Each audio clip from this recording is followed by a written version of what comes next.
तो स्वागत है आपका हमारे यूट्यूब चैनल स्मिथ सैन में। तो चलिए शुरू करते हैं एक और मज़ेदार वीडियो और देखते हैं आज हमारी थाली में क्या क्या चीज़ें हैं। तो सबसे पहले है काजू के शेप के बिस्किट, साथ में है हमारा जीरा राइस। आप लोग चावल को देख सकते हो, एकदम खिले खिले चावल है। साथ में है हमारी दाल तड़का, जिसमें हमने अदरक, लहसुन और धनिया डाला हुआ है।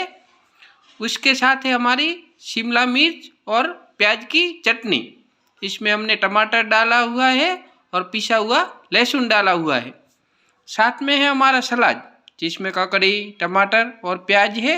इसके ऊपर हमने हरी मिर्च और चाट मसाला डाला हुआ है।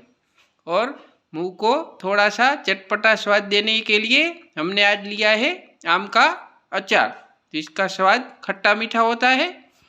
उसके साथ है हमारी घी से चुपड़ी हुई रोटी। तो ये है आज की हमारी थाली, आप लोग देख सकते हो।